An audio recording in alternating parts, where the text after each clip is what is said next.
അതെന്താ ചേട്ടാ കട്ടാക്കിയത്? അതാ മണിയാണേ, കാശ് കടം ചോദിക്കാനാണ്. കഴിഞ്ഞ പ്രാവശ്യം വാങ്ങിയ കാശിന് ഇതുവരെ തന്നിട്ടില്ല. അത് മണി തന്നെയാണല്ലോ. എടുക്കണ്ട കേട്ടോ, കാശ് കടം ചോദിക്കാനാ, കൊടുത്താൽ കിട്ടില്ല. എന്തായാലും എടുക്കാ ചേട്ടാ, എന്തെങ്കിലും ആവശ്യമുണ്ടല്ലോ. ഞാനിവിടെ കേൾക്കട്ടെ, സ്പീക്കറിൽ. ഹലോ, ഞാൻ എന്താ വിളിച്ചറിയോ? ഇവിടെ അളിയൻ വരുമ്പോഴേ സ്കോച്ച് കൊടുക്കുന്നുണ്ട്. ഈ വരിക രണ്ടു പേർക്ക് കഴിക്കാം. ഇക്കാച്ച കമ്പനി ഇല്ല, വരുമോ? എന്നാ ചേട്ടാ ഞാൻ വിട്ടാലോ? 2 അടിച്ചിട്ടേ പോയിട്ട് വല്ലതും കഴിക്കാൻ നോക്കട്ടെ.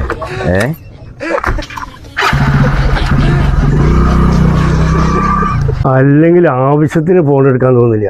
ഒന്ന് തിരിച്ചു വിളിച്ചോട്ടെ, 2 പെഗ് കിട്ടിയാലോ? അതെ, നാട്ടിൽ ഞാൻ വണ്ടി ഓടിക്കായിരുന്നു, എടുക്കാൻ പറ്റിയില്ല. എന്തിനാ ഈ വിളിച്ചത്? ഞാൻ എന്താ വിളിച്ചറിയോ? വണ്ടിയുടെ EMI അടയ്ക്കാനേ 1000 കുറവുണ്ട്. 1000 തിരിക്കാൻ പറ്റുമോ കടായിട്ട്? കാശ് കടം മേടിക്കാൻ എന്നെ വിളിക്കും, മദ്യപിക്കാനും സിനിമയ്ക്ക് പോകാനും മറ്റുള്ളവരെയും വിളിക്കും.